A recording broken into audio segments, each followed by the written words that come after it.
I suppose it's entirely legitimate to ask, first of all, is there any evidence that former convicted terrorists have been reformed and gone on to lead a better life after they have come out of serving half their time or whatever it may be in a British jail? I think that, Nick, what we have to do there is look at how advanced those individuals were on the radicalization process.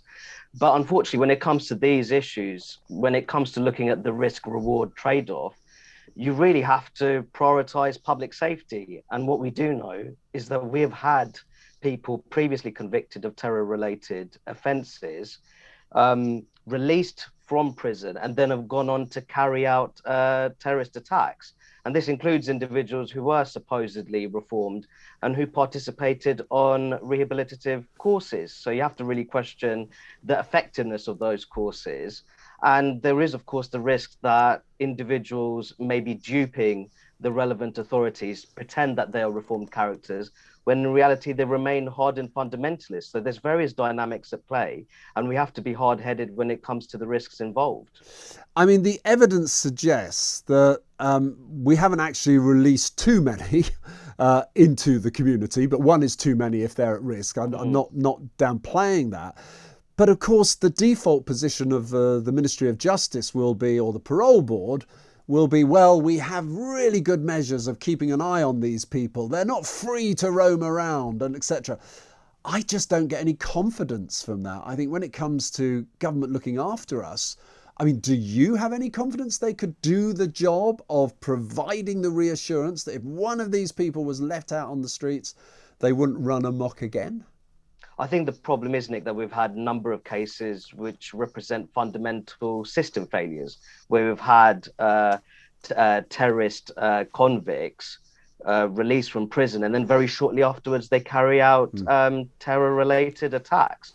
And you have to also see the kinds of individuals which are being considered for release by the parole board. It includes people who have participated in plots to carry out terrorist attacks on British soil, people who have attempted to join Islamic State, others who have tried to help others join Islamic State in conflict-ridden territory in the Middle East, and also neo-Nazis who have a history of constructing explosive devices.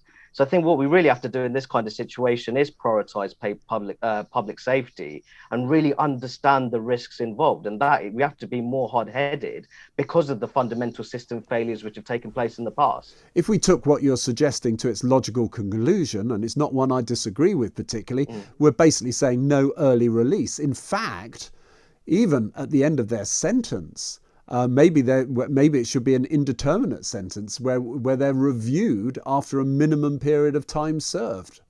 Oh, Nick, I couldn't agree more. There were emergency laws passed last February which which essentially block the automatic release of terror convicts. And it says that they have to serve at least 2/3 of their sentence before they're considered for release by the parole board. But I actually think that there has to be very hard-headed evaluations in terms of how they've behaved while they've been in prison. For example, the Usman Khan, he had a history of being quite aggressive towards staff while he was in prison. And I think those kind of behaviors really have to be taken into consideration when we're taking on processes of potentially releasing people. I mean, Usman Khan, terror offences. Sorry to interrupt you. Usman Khan, he was alongside he was one of the London Bridge terrorists, wasn't he? There will be a lot of people who really basically think, and I have to say, I think I sit on their fence, want to just throw the key away.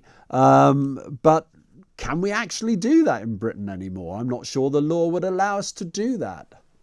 Well, I think that we have to have a discussion in terms of what is the risk, rather what are the risks involved with releasing individuals who have participated in plots to carry out terrorist attacks on British soil. And of course, there'll be some who discuss and focus on the human rights of those individuals who have been convicted of terror-related offences. And they may make the case for rehabilitation and de-radicalisation. But quite frankly, I think that we need to focus more on the human rights and the public safety of the law-abiding majority. And I think that that's the direction we have to take the conversation